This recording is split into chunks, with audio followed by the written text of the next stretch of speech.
So this morning we're meeting to go over the application guidelines and overview for the homeownership production program as part of the disaster recovery for DR 4420. You can utilize the chat during the conversation. Everyone is muted to start out, but we will have time throughout the presentation, ask questions during the presentation, and then also at the end. And as always, we're available via email or phone if you have additional questions or comments.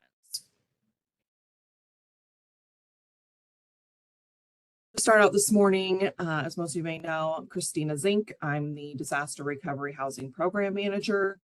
As part of the Disaster Recovery Division at DED, we also have Erin Boucher, Tia Lofton, Jenny Director, and Susan Nickerson as well, which I know a lot of you have worked with many of the team members in the past on projects. So lots of familiar faces there.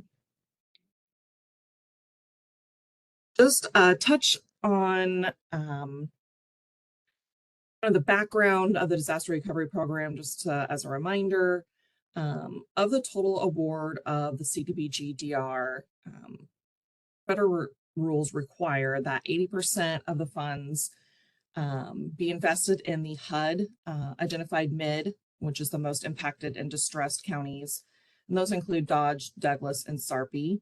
And then 70% of those funds are to support the low and moderate income residents. As a part of the disaster recovery program, we have 3 strategies: planning, infrastructure, and then, as you know, housing, which we're all here for. In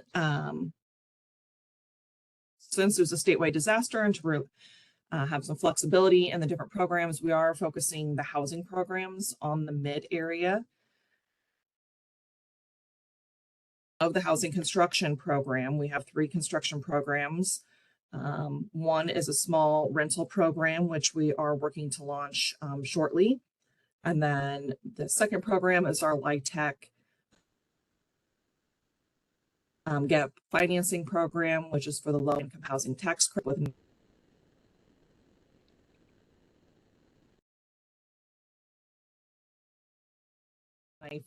on their application. And we'll talk about today is the homeownership production program. These funds are available for and there is a number of subsidies built into the program to address appraisal gaps and affordability gaps, which we'll go into. Those eligible to apply include nonprofit organizations and units of local government, PHAs, and tribal nations. And part of that, if you are a successful applicant as a nonprofit, you will be designated as a developer, and units of local government will be designated as subrecipients, which is important to note when it comes down to expenditures and procurement standards.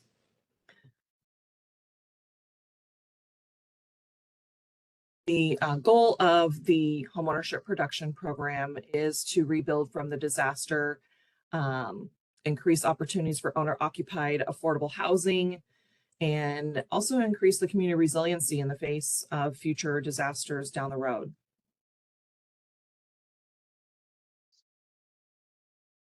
We'll hand this over to our teammates on the line then.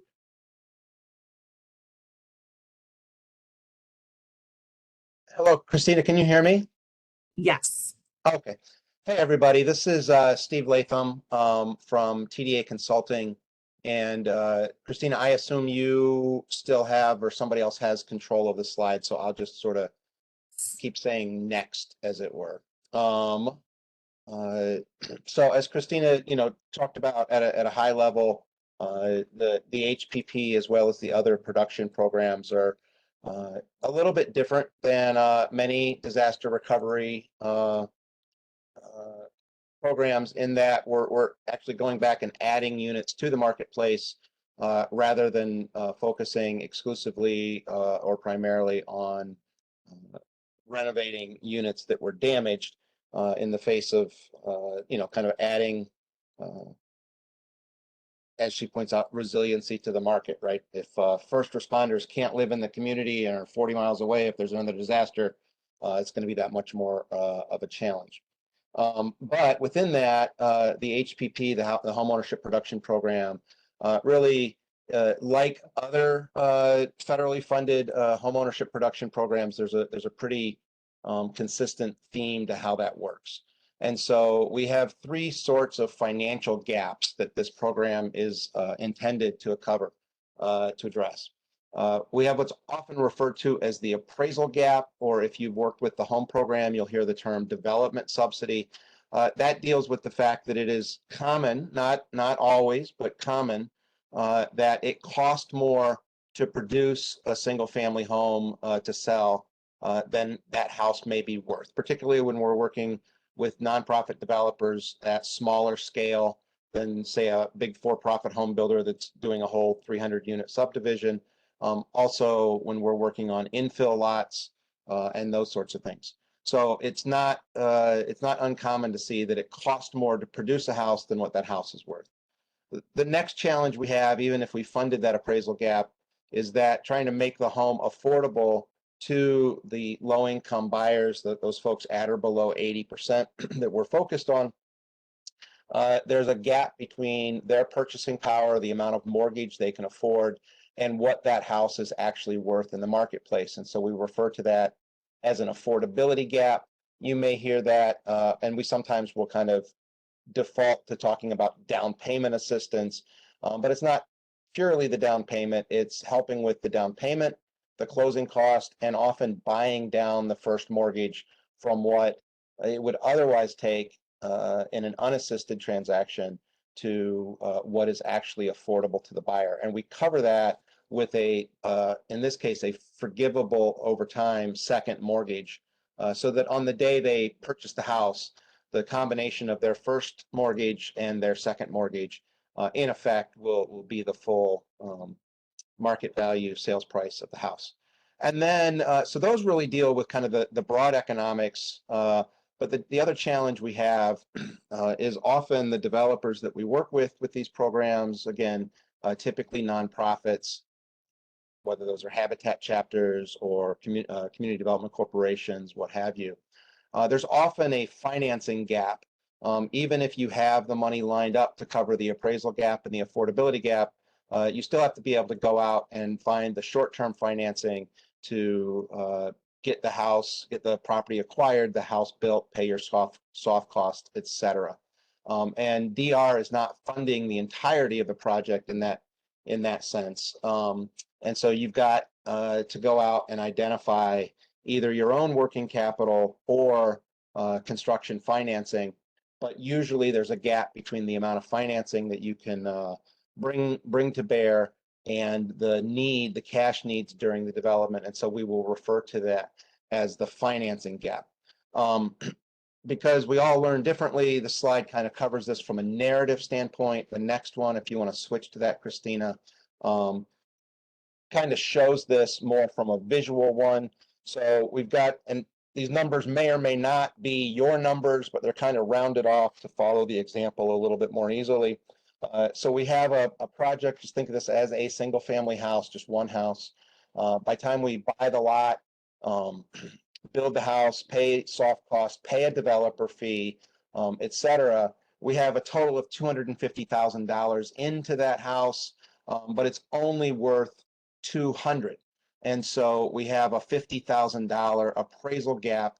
We will refer to that as development subsidy, and the DR funds can be used to pay for that. So we advance those as a construction loan, nominally a construction loan to the developer. But then at the closing, as long as everything meets all DR requirements, that portion gets written off and is sort of the cost of the cost of a failed market or the cost of the inefficiency of production.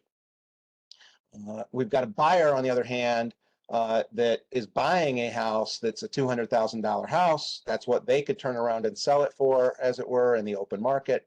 But they're only bringing $160,000 because that's what they can reasonably afford, given debt coverage ratios, given their income, given interest rates today, et cetera.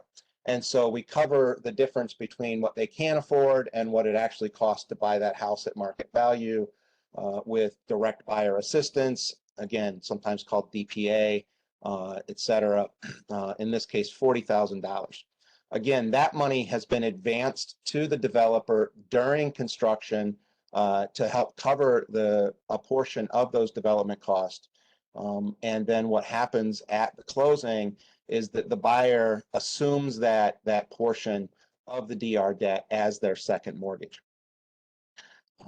And so the idea is at the closing table, we expect that there will be $160,000 in real cash, as it were, actual proceeds that can be distributed. And if a developer had the ability to go finance all $160,000 there wouldn't be a financing gap. And in some cases, it may be possible, depending on the particular applicant, that you have the working capital, that you have access to enough construction financing. But often there's going to be a difference between how much we expect to be able to repay at the closing table and how much a third-party lender will provide. And so in this instance, we're expecting 160. And so we've got a lender, for example, that says, well, we'll let you borrow 130 as a construction loan. That will be in a senior position during the development phase. And so the DR construction loan will be junior. And then at the closing table, there's $160,000 in actual proceeds left.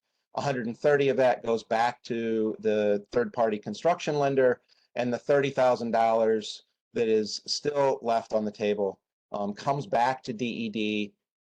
It functioned purely as a construction loan, as it were, and it rolls back as program income that can be used to invest in another project.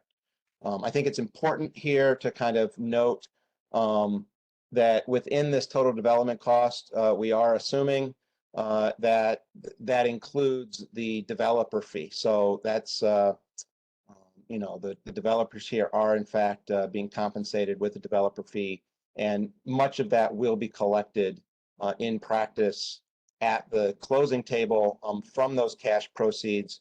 When we dive down deeper, once we're in real projects, that portion is almost like a construction loan. It's not paid until closing, so it's not a construction loan per se, but it's a cost that comes out of the sales proceeds, but still was part of the total development cost. I'm just going to look real quick here to see if there's, Christina, feel free to let me know if there ends up being anything in the chat. But so if you kind of look at it in the rear view mirror, as it were, in this particular instance, to get to that total development cost of $250,000, we had $130,000 in interim financing of one sort or another. We had $120,000 of CDBG DR. Again, that is structured on paper as a loan, because until the project is completed within all HUD standards, those funds are sort of only contingently eligible. But at the closing table, when everything kind of comes out in the wash, of that $120,000 construction loan, $50,000 would be written off and not have to be repaid because it disappeared into the development subsidy. The next 40 would have been effectively passed, we call it passed through to the buyer or assumed by the buyer as their secondary financing. And then only the $30,000 in cash proceeds that's left comes back and functioned more as a construction loan in terms of what really was being repaid. If you could move to the next slide, Christina. So this is a little challenging, right, when we think about this, because at application, you're going to be structuring your request based on sort of what you believe the typical cost of a house is, what the typical value is, and what your kind of profile, typical or even marginally kind of, for lack of a better way to say it, worst case buyer profile is. We expect to serve people that make at least X per year, and obviously if somebody makes more, that's going to work out. And so your application at this stage is going to be based on those kind of projections about what is typical, but you may of course have, we went out and we found we're doing an infill project, let's say, and the first lot cost us, $15,000, and the second lot cost us 12, and the third one cost us 18. So as you get to the next stage after the application, the way we anticipate this is that there will really be a series of individual projects, each house being its own project, taking place on its own timeline. And we do expect that in most cases, DED will limit the number of houses under construction with a given developer at a given time, so that we don't get too far out ahead of sales.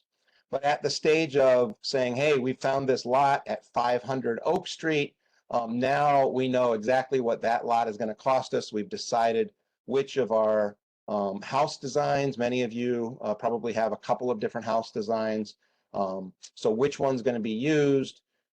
We now are going to be looking for a subject to completion appraisal that's going to give us a real sense of confidence as to what that market value is. You may have updated your buyer profile. In some cases, you may have already identified a buyer, and so we know exactly who that buyer is, what their income is, and we have a projection, at least, as to what their purchasing power is going to be.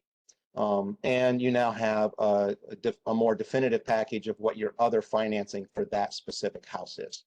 And then again, at the sale and the closeout, all of these numbers may have shifted just a little bit more.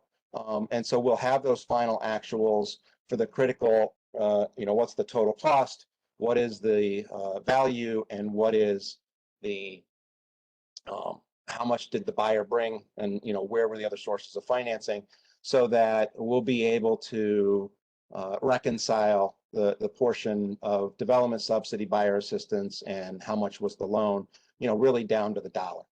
So there always will be a certain amount of projection or guesswork, just like in any real estate development project. And the advice, here is we kind of want to take a marginally worst case scenario at application. If in doubt, we're going to make sure that we've got, a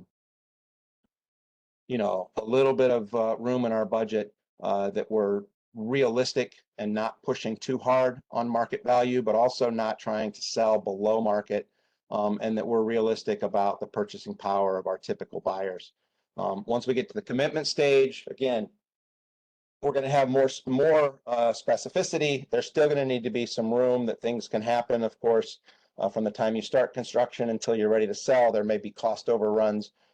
As we all know, interest rates can change, and that can actually have an impact on what our buyer can afford, even if we had a specific buyer lined up.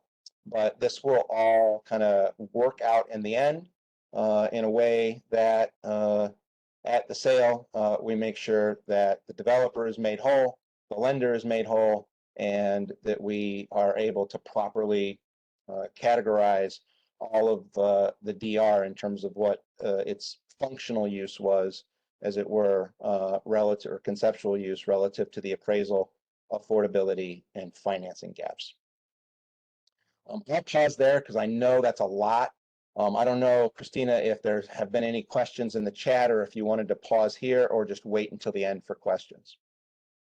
Yeah, no, happy to pause here. I don't see any questions in the chat, but if anyone has a question and want to unmute themselves to ask, feel free to do that or type it in the chat.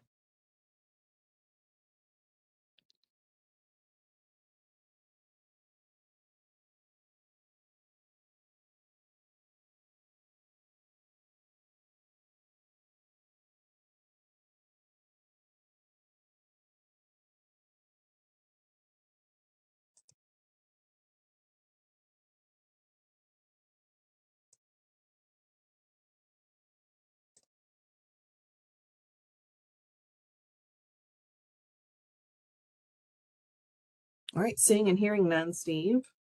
All right. Well, I'll hand it, am I handing it back to you at this point, or are we still covering a couple more slides? You have a couple more slides. Okay, I'm sorry about that. Sorry. So With federal money, most of us have had some experience with that. We know that in addition to the disaster recovery money that comes with its own requirements, there's a whole series of cross-cutting requirements that come into play. One of my colleagues likes to say, you can pick your spouse, but you really can't pick your in-laws. The in-laws come along for the ride, and so the cross-cutting requirements in some respects are like that. Obviously, each of these has a lot of detail to it, so we're just going to kind of cover at a very high level. But fair housing and equal opportunity applies. It's more than just not being discriminatory in how we sell our houses, but there are expectations around affirmative marketing. There are expectations around providing reasonable accommodations if a particular buyer comes along and requires some modifications to the unit for accessibility purposes or things like that. So we need to be aware of that. Labor standards, Davis-Bacon, as well as the related acts. Davis-Bacon always gets the top billing, but there are a series of acts that kind of fall under that moniker. The reality here is we expect that most of these projects probably will not trigger Davis-Bacon, and that is because we expect that each house will be its own project subject to a separate agreement and loan documents. Not because we're trying to avoid Davis-Bacon, but because we don't expect in many cases that it's going to make sense to say, let's go start construction on 10 houses all at once. We don't want to get out too far ahead of the marketplace. And so when we're doing houses in groups of 2 and 3 or 3 and 4, that will not trigger labor standards. There may be a circumstance if we were to fund a project or DED were to fund a project that had 8 or more units that were contiguous. Let's say it was a small cul-de-sac style subdivision with 10 houses that did have to kind of take place all at once in a certain way. Or if they were connected units, if somebody was doing townhomes for sale, for example, then there may be projects where labor standards would come into play. That's once we have 8 or more units in the project, and they're all kind of taking place underneath of the same contract, and are contiguous properties as opposed to, for example, scattered lots across a several block area. There are minimum property standards that come into play as well, because we expect most of these will be new construction. We think that that's going to be pretty straightforward, but do be aware that within the program guidelines, there are some very specific standards that go above and beyond what the applicable local building code may be. We are requiring, because HUD is requiring that all units meet certain green building standards. So you see that right below there. And so we're going to have to pay additional attention to, in particular, energy efficiency. We do expect as well that there be safe rooms in the houses, given your location as part of Tornado Alley. Environmental review we'll touch on in a minute. Relocation may come into play, but hopefully not. Shy away from, and before you talk about buying a property that is occupied by a tenant, whether that is a residential tenant or a business tenant, please talk to DED before you make any offers or start talking about those types of properties. But if we're dealing with vacant lots that are unoccupied, relocation will be a pretty pro forma type of thing to check the box. In your contracting, obviously we have expectations about affirmative marketing to minority and women-owned businesses. Section 3 is a HUD requirement. It gets lumped together with these things often, but Section 3 is really about local hiring. And so there are expectations about making particular efforts to employ folks that live within a certain distance from the development site. That kicks in once a project has $200,000 in federal funding or HUD funding across various not just the DR, but if you happen to say have DR and some home funds from the local government, you'd have to aggregate those together. So that will come into play in some circumstances here. And then on a house by house basis, it's probably unlikely that that will formally apply. I already touched on green building standards. Duplication of benefits is something that comes with DR. It's a little, for you, a little bit more of a check the box, given the nature of this activity, but that gets done on the back end by DED as a part of the overall underwriting and expecting that you fully disclose all sources available to the project, because none of these are projects taking place where you have proceeds from an insurance claim or something like that, from a flood damaged property. Again, that won't be that big of an issue. And then finally, procurement may come into play, but only if the applicant is designated as a subrecipient, which would be in the event that a local unit of government were to apply to directly build and sell some houses. I believe that we expect that to be pretty uncommon, if not non-existent here. Those of you that are nonprofits would be designated as developers, and the procurement rules do not per se apply to developers. We will still expect that you be able to demonstrate to us where your costs are coming from and that those costs are reasonable, but that doesn't necessarily require a full public procurement process. Jump, if we could, Christina, to environmental review. Again, hopefully most of the folks on the call are at least have some familiarity with this, but anytime you're using federal funds, we are subject to the National Environmental Policy Act, or NEPA. This cuts across not just HUD, but the entire federal government. So whether we're getting some DR funds to build a house in Nebraska, or the Navy wants to use federal funds to test sonar, they have to do various things under the National Environmental Policy Act. Obviously, the nature of that review will vary depending on the nature of the activity. We're not, risking confusing whales with our sonar signals. So it's going to be easier for us than it is the Navy. But NEPA is about more than just, for example, getting a phase 1 environmental potentially on a site. It's about making sure that we've reviewed public records, we've reviewed a whole series of things that come into play to make sure not only that the environment won't have a negative impact on the residents, on the folks that we're looking to sell houses to, right? So obviously we wouldn't want to build on a contaminated site, but also making sure that our activity doesn't have a negative impact on the environment. In addition to that, there is a sort of a public notice and opportunity for public comment process. So we have to do our homework. We have to pull all the records. We have to make a conclusion, and then we have to tell the public what we've done, and people have the opportunity to provide comment if they think that we've missed something.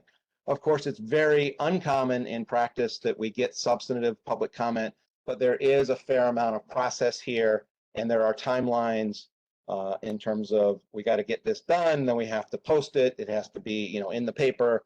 We can't do anything for this many days, and then this many days, and then it gets submitted to HUD. So it's a process that can take a little while. The most important thing for you to understand if you're new to NEPA is that you may not take what HUD refers to as a choice limiting action once you've applied for the funding. So once you've submitted an application to DED, your project, or projects in this case, is now at least initially a federally funded project. Until that application has been disposed of, any activity on that site that would limit the government's choice of reasonable alternatives, right? That's where they come up with the idea of choice limiting actions, would render the project ineligible for assistance. Most of those involve doing anything physical to the site, right? Starting to demolish a unit, starting to clear the site and do earthwork, or cut down the trees. You can't uncut down a tree, right? And so the point of this is that once we've identified that we're taking a federal action that could have an impact on the environment, until we've gotten through that process of determining whether or not we are going to have a meaningful impact on the environment and making sure that that's not a negative one, we can't do anything that later can't have been undone and may limit the way that we develop that site. Importantly, it also includes purchasing the property. If you already have property, if you're a developer that, somebody donated some parcels to, you acquired some parcels from the local government that had been tax foreclosed because you had a plan to eventually do something with them. If you already have the site, not a big deal. Once you've applied, don't go buy the property. If you need to get property, under contract, what you want to do is get an option, not even a purchase agreement, but an option.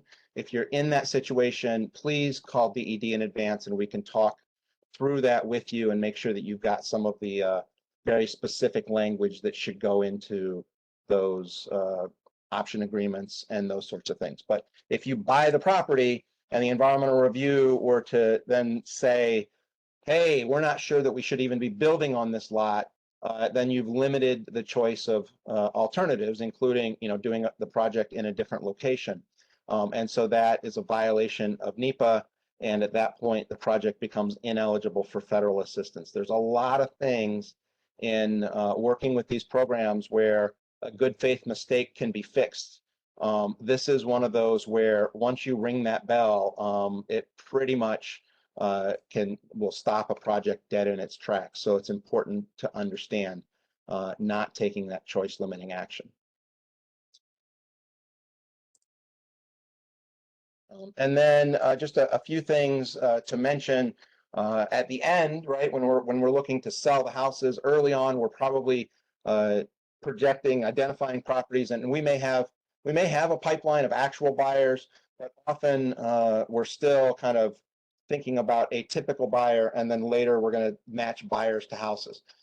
In order to be eligible, buyers have to be at or below 80% of the area median income. What the CDBG program will refer to as moderate income. DED has established a requirement that they have to have an income at least 40% of the area median income, unless there's been some sort of exception granted. And it's just the notion that at some point, even if you financed and subsidized the purchase of that house deeply enough, people still have to have enough income to deal with all of the other responsibilities of homeownership that don't come into the monthly payment. Any HUD program involving home buyer activities, buyers have to have completed pre-purchase counseling that has to have been provided by a HUD certified counselor. The counselor themselves has to have passed a HUD certification, and they have to be employed by a HUD approved housing counseling agency. And there are lists of those available if you are not already familiar with who does that in your area.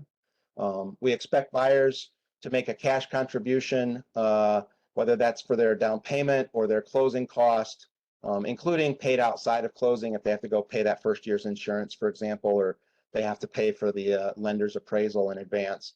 But we're looking for at least a 1% contribution from the buyer to make sure that they have the ability to put a little bit of something down and have some skin in the game, as it were. There are a variety of expectations in the program statement about the first mortgage that people will be getting. Obviously, we want to make sure that people are getting a responsible loan. We're not doing somebody a favor if we're helping them become a homeowner with a predatory loan that's going to lead to a later foreclosure. We do expect that people, in essence, take the largest loan they can reasonably afford. There's a lot of detail that goes into that, but the idea here is that people are expected to go out and reasonably maximize their mortgage. We're not looking to subsidize the purchase just because we say we can go up to X dollars. Not everybody's going to get that maximum assistance. The affordability gap second mortgage will be forgiven on a pro rata basis over 5 years, so long as the buyers continue to live in that home as their primary place of residence. If they were to convert it to a rental, trying to turn it into an Airbnb, for example, that would be a violation and they would have to repay. If they were to sell the house prior to 5 years, then they would only be required to repay a prorated portion that had not yet been forgiven. So if they were to sell the house 3 years into the 5-year affordability period, 60% of the balance would have been forgiven. In the event that market values were to drop precipitously, which obviously we all hope doesn't happen, then we would also, in the event that somebody's looking to sell the house within the first 5 years, they're never going to be asked to come to closing with cash to get out from underneath that DR second mortgage, very similar to the home program for those of you that are familiar with that. So if there are not sufficient sales proceeds at the point of their sale, we would forgive any portion that could not be repaid. That will all be explained to the buyer, of course, in an agreement that they're expected to sign. DED will be providing that agreement, the template for that, as well as standardized note and deed of trust. But those of you that apply and receive funds, you will be the named lender, as it were. So, Acme Community Development Corporation would be the lender on that loan. You would service that loan. Again, there's very little servicing to it. Largely, the vast majority of these will sit there, and at the end of 5 years, you will forgive them, and there will have been no real servicing. In the event that somebody did pay one of those off for one reason or another, within that 5 years, that will be program income and by rule must be returned to DED and would be at that point invested in additional DR activities.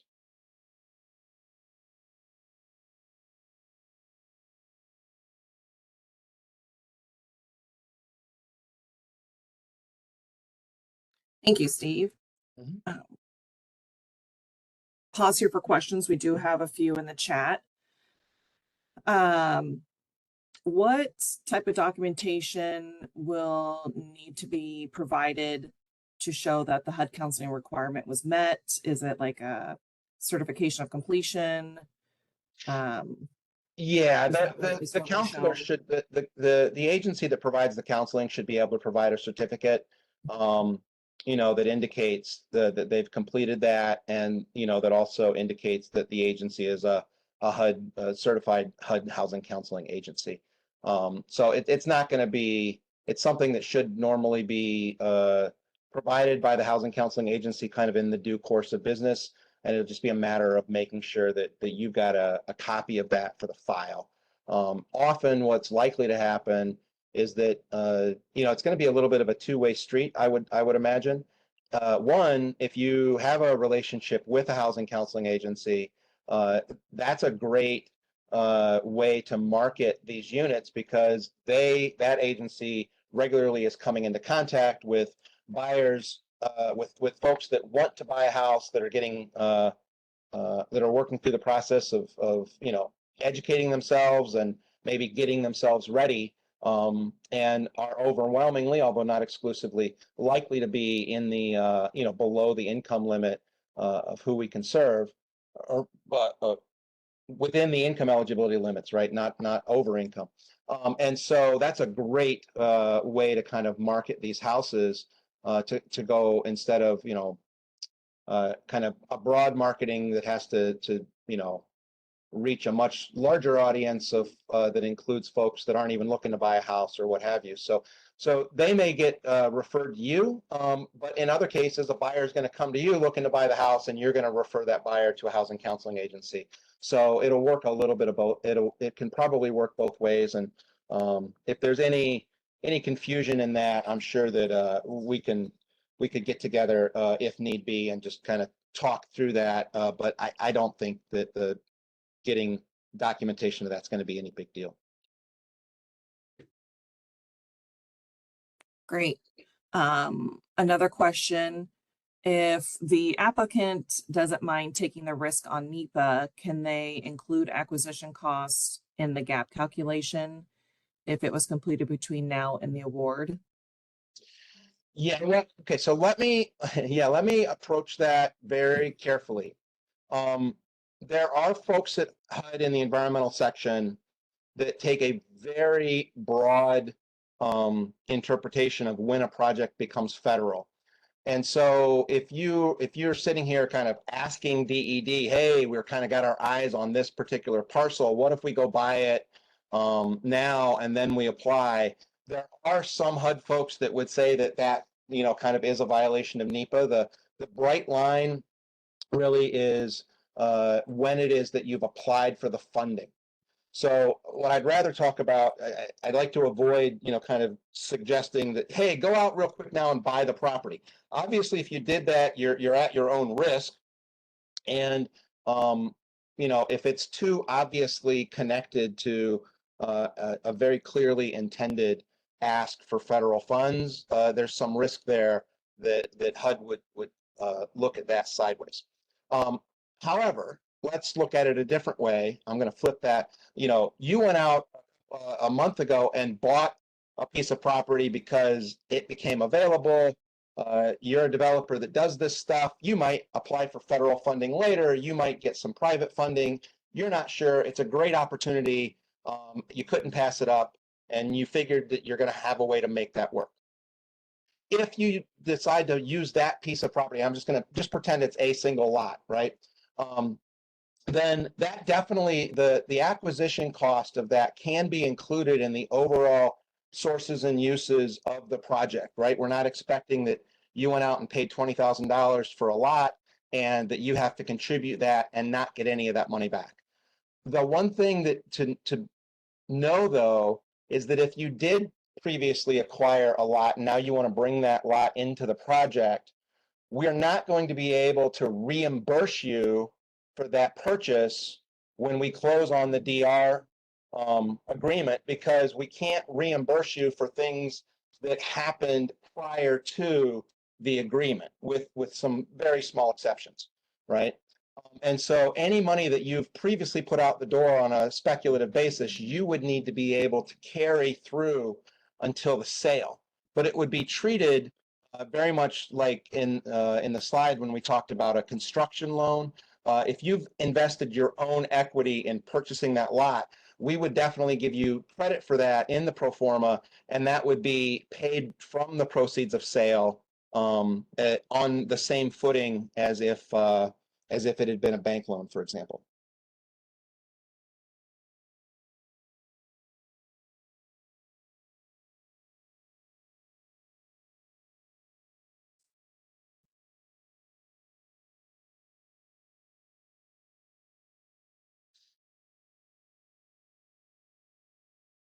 Are there any other questions? Feel free to post them in the chat or unmute yourself.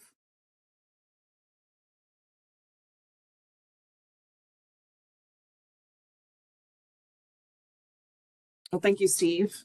Appreciate your knowledge on all things HPP and HUD.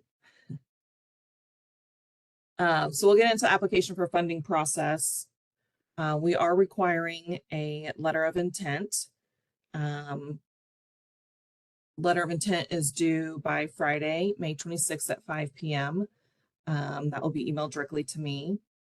There will be some application guidelines posted in the next day that will spell out all the timelines you can refer back to, provides background information, my email, etc. But we do ask a number of questions for you in the letter of intent to have a better idea of your proposed project and any main concerns. Failure to submit the letter of intent will result in the full application not being reviewed or scored or eligible for an award. So make sure that you do that step and get the letter of intent in by Friday, May 26th. There are award limits for the HPP program. The award maximum is up to $2 million, which is consistent with our action plan, but that is not to exceed $150,000 per housing unit and $50,000 cap and that affordability gap that Steve went over. There are additional eligible costs and details in the program guide. Later on in the slideshow, there's links to those, and they'll all be on the website as well. So the application timeline is just a little different than one minor change than went out in the original press release. Due to Amplifund timeline, we moved back the application opening until tomorrow at noon. So we'll have that direct link ready, but it's tomorrow instead of today at noon. The letter of intent, again, will be due on Friday, May 26th and emailed to me. We'll host another office hour midway through the application cycle on June 1st. Again, available to drop in, ask questions, bounce ideas off of us, whatever issues that you may have or concerns in the application, will be available to answer those. And then the application will be due on June 15th at 5 p.m. in Amplifund. And then we'll have our scoring team start scoring those and reviewing them. And notice of intent to awards will be Monday, July 17th, and we'll issue those via email. A little more of how and what we will be asking for in the application in Amplifund. We'll have about 4 sections in Amplifund about the project and general information, your project readiness, some additional application questions that deal with requirements, and then your proposed funding summary and budget. So part 1 in the project general information will look very similar. Most of you have been in Amplifund and applied for other DED funding. We'll, want your contact information, what your project is, prepare information in that first part. And then in the second part, more of the project information. We'll ask questions. Some will be drop down, some will be text. There'll be some uploads, a little bit of everything. But we will want to know, the number of proposed homes, what size of those homes on square footage. Is it a 3-bedroom, 2-bathroom? What is the location? If you don't have the exact physical address, what are the boundaries, the neighborhoods that you're looking to build in? Is it a new construction? Is it acquisition rehab? And then the anticipated target income for buyers. What is the AMI that you're targeting? And any other sources of funding. There'll be a number of questions to answer in there. Different information on the site, the zip code, what mid-county that you'll be building in. Part 2 is the project readiness. We'll want to know, how shovel ready is the proposed project? How shovel ready are you? Ask questions of, do you have site control? Is this, infill or a larger development? Is it zoned correctly? Do you have the permits? Is there appropriate infrastructure? And while some of this you may not have, it may be a no. Maybe you don't have site control yet, or there's an additional permit. We know that may be pending down if you get an award. But know that we'll probably be asking for that too as we work through special conditions. If you receive a notice of intent to award, as we get close to contract, we'll want that information. If you don't have it at this time, we are asking because we will want it later. Part 3, application questions, asks a little bit more detail. This is where we talk about kind of the environmental concerns, scope of work, what's the cost per beneficiary, that $50,000 cap limit, what do you estimate that will be? And then how are you using other resources in the community? Are you partnering with public housing authorities or other regional partners to address, LMI homebuyers? Are you prioritizing vulnerable populations? There's a number there. A lot of the questions in the application question will be ones that we're looking at for reviewing and scoring. As Steve said, there's a duplication of benefits question in there. We're wanting to know the cost of the project. And then if you have received any funds, we'll want to know those, small business, FEMA, insurance payments for this specific project. So there will be that question in there. I just want to call your attention to it. as it's something different than you may have seen in other applications. Then the proposed project budget and narrative is part 4. We will be looking for what amount of funding and where the funding is coming from, if you have commitment letters from institutional lenders, any other federal funds, letters of intent. So those are looking for like the dollar amounts, but we're also going to be asking for a narrative explaining the budget. And this kind of ties into that part of Amplifund where you enter your line item expenses. In the narrative section, it would be a great place to put in, here's all the funding sources that we're looking for, and we'll be either applying for or have commitments from that will be part of this project.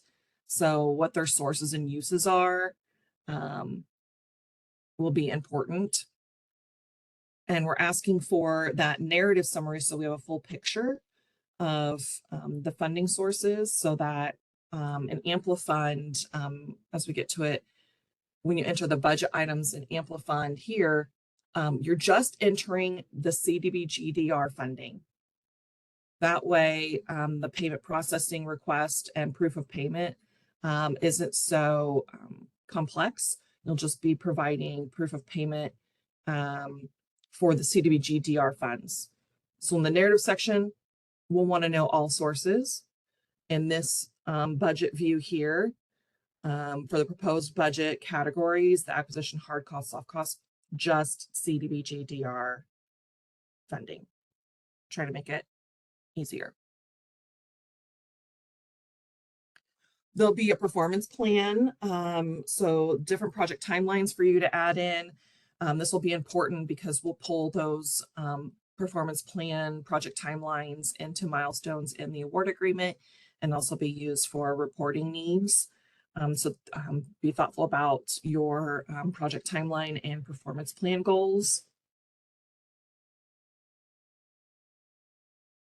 And then towards the end, throughout the application, there'll be areas for upload, but at the end, there's some key uploads and exhibits area. We are asking for to show the capacity and the need, the viability of the project, the impact that it's having on the community and on home buyers. So we'll want to be looking at the housing study to make sure that there's a need in that area, in that community and the neighborhood, that you have the staff capacity to take on the project, that you are in good standing with the state of Nebraska, you know, that housing, affordable housing is part of your mission. And then obviously your financial background, that you have enough assets and portfolio to take on the project as well. Any zoning or maps or letters that we kind of talked about. And then we'll have a number of exhibits as well for you to upload. The your full letter of intent. We'll want you to upload that at the full application. The site review forms, so you'll be submitting the site review forms to me as well, so that we can look and do the determination level review. See if there's any concerns on the site or the area where you plan on building, your certifications and statements of assurance that your staff and your board all know that you'll be planning to apply. And then lastly, there'll be, your terms of acceptance and submittal. A reminder with Amplifund as a helpful hint is to save often. And so before you get through the full application, make sure you are saving throughout the application time. A little bit about the reviewing and scoring. There will be a threshold review before the full application. A lot of this will be addressed in your letter of intent. And so these are kind of pass and fail requirements to move on to full scoring and review. We will be looking for that letter of intent, what type of CDBG-DR green building standards are identified. Make sure that the project is not located in a floodway or floodplain. We will not be building in the 100-year floodplain. And that you have the staff and board experience to handle state and federal funding requirements. And you can show that through a number of ways of past funding and experience and awards, and then the staff capacity as well. A lot of these questions will be answered in your letter of intent. Then the competitive selection goes to review committee. We'll be looking at a tiering section. If you're meeting the national objective and located in the HUD defined mid, there are points ready there. Again, this kind of goes along with the application, you know, the project readiness, do you have site control, identified buyers, have you identified the HUD approved agency? These are all questions that are asked in the application. We're looking to make sure that the cost per beneficiary does not exceed $50,000 per buyer. You have cost reasonableness in your budget. Are you with other community members and resources? Are you supporting the needs of a public housing authority?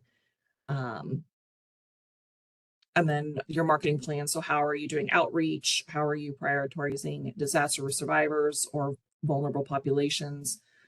So the total points possible in the competitive selection is 22, and the minimum points possible for award is 13. So you can kind of score along as you are putting together your application. You know what we're looking for. Are there any questions on the application?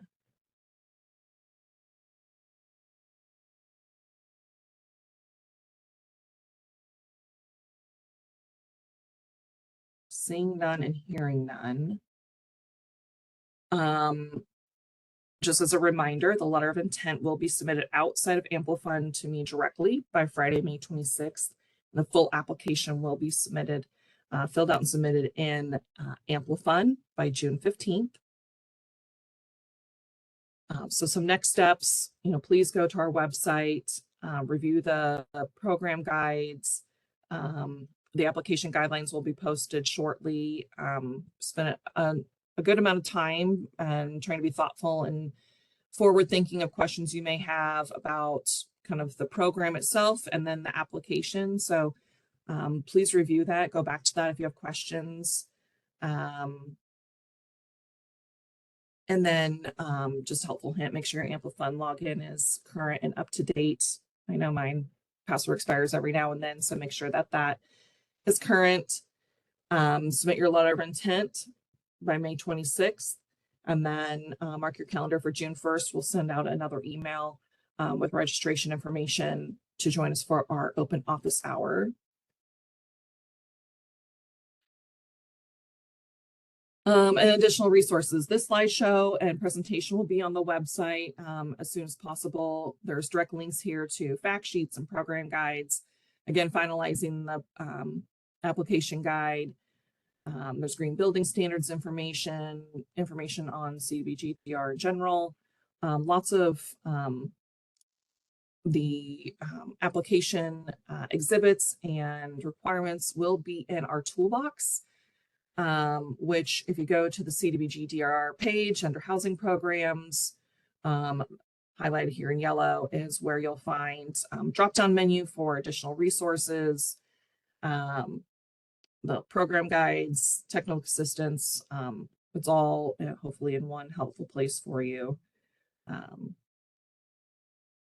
that. Looks like we did have another question come in for homebuyer assistance. Is it okay if we apply for more than $50,000 in DPA to the home buyer? CDBG portion is just capped, correct? Is there any point loss for applying for more?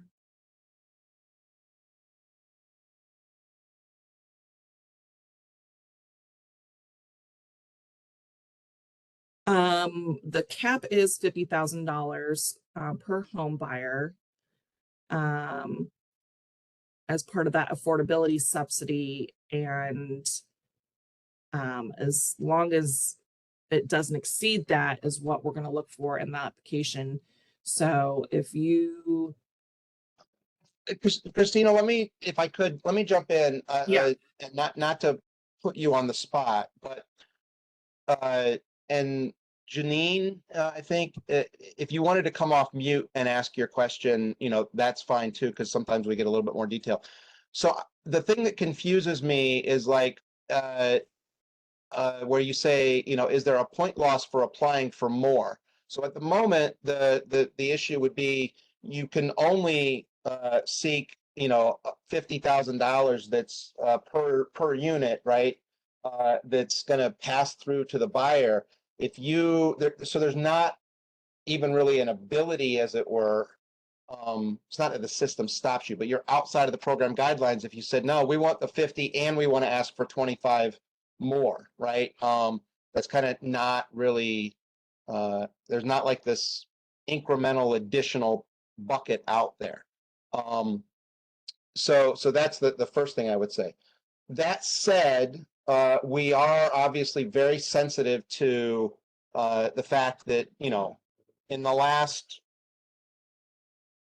14 to 18 months, interest rates have gone from down in the 3% range to very close to 7%.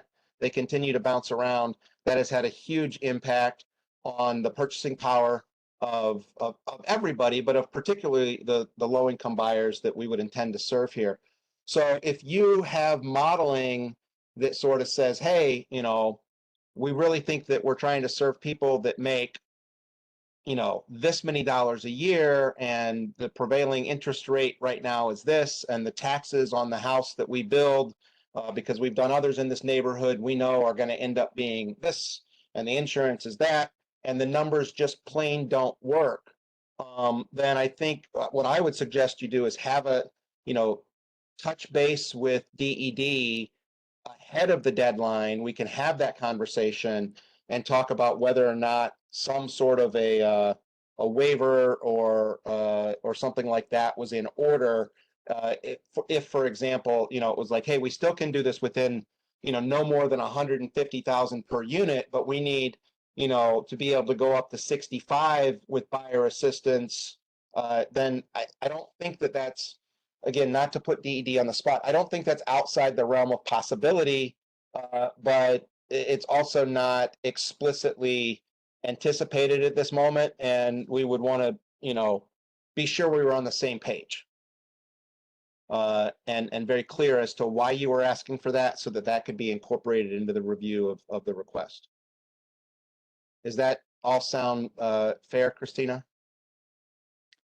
Yes. And, the point is given for making sure it doesn't exceed 50,000, but as Steve said, then we'd want to know that, before we start reviewing. But at this time, the program guidelines state it cannot exceed 50,000. So it would be something we'd have to look at and request a waiver.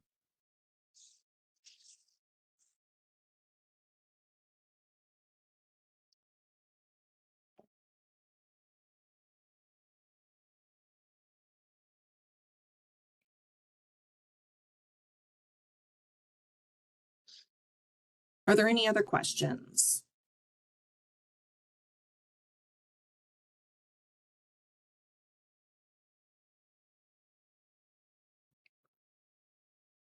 All right, so tomorrow at noon, the application portal will go live. There'll be a link on our website. You can always reach out to us at the DED.cdbgdr@nebraska.gov email with any questions. There'll be, again, what we think is very helpful information in the application guidelines that will be posted tomorrow as well. And links also to Amplifund resources if you have any issues with Amplifund itself, and timeline and additional materials. So thank you everyone for attending. These slides and recording will be posted shortly as well. Thank you.